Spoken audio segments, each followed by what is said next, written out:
Hukum membunuh ular yang masuk ke rumah, ulama terbagi pada 4 pandangan. Baik, pandangan itu karena ada beberapa turunan dalil-dalil termasuk hadis Nabi SAW, termasuk riwayat Muslim hadis 2236 yang memberikan beberapa pernyataan. Singkatnya, 4 pandangan itu. 1. Allahu Rabbi wal Islam dini wa Muhammadan Rasulullah wa yaqini. Bismillah. Assalamualaikum warahmatullahi wabarakatuh. Apakah benar kita tidak boleh membunuh ular yang bersemayam di dalam rumah? Ada ular bersemayam nih. Masya Allah. Biasanya ular tuh masuk jala, tapi bersemayam di rumah, luar biasa. Antum tuh kalau kata-kata tuh luar biasa ya. Hebat. Ular bersemayam, anak tidur. Padahal sudah coba diusir tapi tetap balik masuk lagi. Terus saya juga takut, nggak nyaman. Ya ularnya bersemayam, mas antum nggak ikut. Biasa. Kalau berdekatan dengan ular. Tayyib. Hukum membunuh ular yang masuk ke rumah, ulama terbagi pada 4 pandangan. Baik, pandangan itu karena ada beberapa turunan dalil-dalil termasuk hadis Nabi SAW, termasuk riwayat Muslim hadis 2236 yang memberikan beberapa pernyataan. Singkatnya, 4 pandangan itu. 1.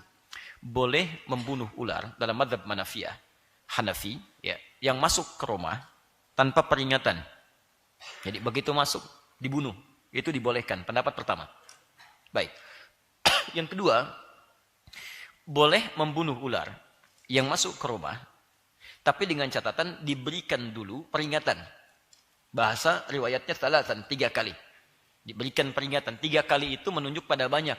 Ya, tidak harus kemudian bisa dilangsungkan dengan 3 kali sapuan, tidak. Tapi dengan peringatan-peringatan yang umumnya bisa dipahami mengusir ular. Ya, 3 kali saya kasih peringatan ya. Kalau tidak, saya bunuh kamu. Nah, tidak begitu. Ya, jadi antum dorong, arahkan. Kalau dia tidak pergi, maka itu boleh dibunuh. Fahuwa kafir. Itu kata Nabi SAW kafir. Nanti saya terangkan kenapa ular disebut kafir. Ya, jadi yang kedua, boleh membunuh setelah diberikan peringatan. Ya, 3 kali dalam konteks ini peringatan untuk diusir keluar. Kalau dia dengan usaha kita diusir balik lagi, usir balik lagi, maka itu boleh dibunuh. Itu pendapat yang kedua. Yang ketiga, boleh dibunuh. Saya ulang, boleh dibunuh ular di dalam rumah jika ular itu masuk ke rumah di luar kota Madinah. Sedangkan kalau masuk di dalam kota Madinah itu tidak boleh dibunuh, hanya diusir saja. Diusir saja. Ini pendapat ketiga. Di rumah-rumah di kota Madinah kalau kemasukan ular itu hanya diusir saja, tidak boleh dibunuh. Jelas ya?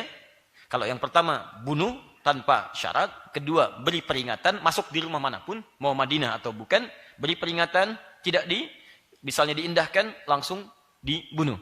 Yang ketiga, tidak boleh dibunuh kalau masuk di rumah Madinah saja. Di luar Madinah boleh dengan diberikan peringatan seperti yang tadi. Ya, 3 kali atau kita coba usir untuk keluar.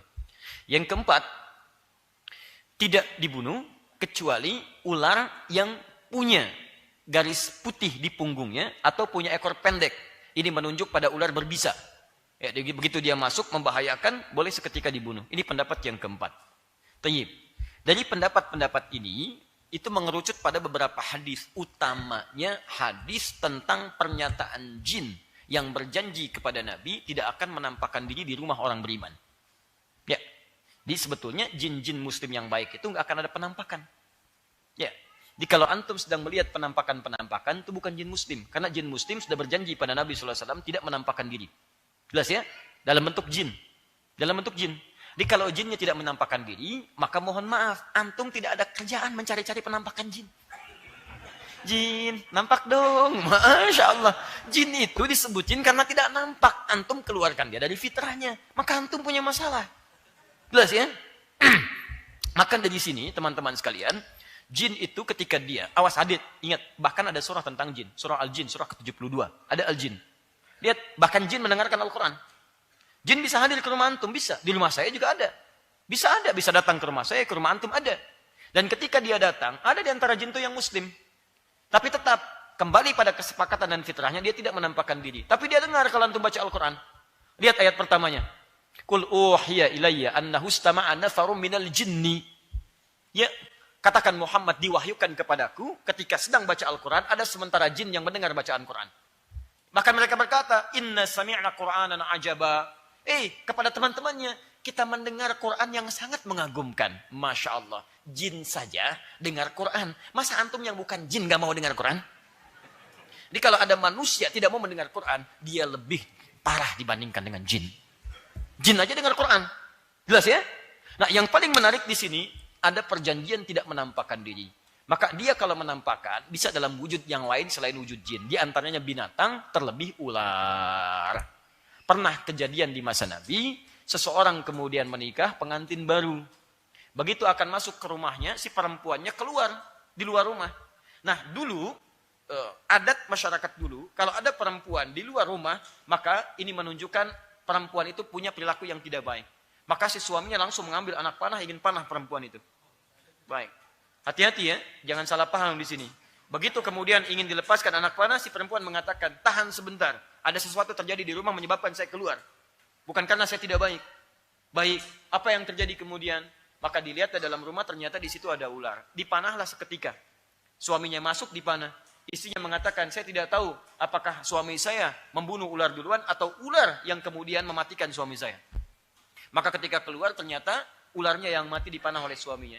Maka keduanya kemudian beberapa sahabat mengadukan pada Nabi. Ya Rasulullah, mohon doakan kami ya Rasulullah. Karena di rumah ada ular. Kata Nabi, kalianlah yang mohon ampun kepada Allah subhanahu wa ta'ala. Karena kalian telah membunuh seorang jin yang muslim. Di jin itu sedang berada di dalam rumahnya. Dia masuk dalam bentuk ular di situ. Maka dari itulah kemudian jika jin ular ada yang masuk ke dalam rumah, pendapat yang terkuat adalah Anda coba usir dulu. Jika dalam diusir dia tetap bertahan balik lagi, kata Nabi fahuwa kafir. Itu mungkin kalaupun jin termasuk jin yang kafir. Tapi kalau misalnya ular-ular berbahaya seperti tadi, yang ada 2 putih di punggungnya atau berekor pendek menunjukkan yang sifatnya berbahaya, maka tidak usah pikirkan jin lagi. Dan gak usah ditanya, jin bukan, ayo jin bukan. Udah begitu tanya antum dipatok gitu kan. Paham ya? Daripada membahayakan, langsung eksekusi. Seketika selesai. Jelas ya? Baik. Allah Ta'ala alam bisawab.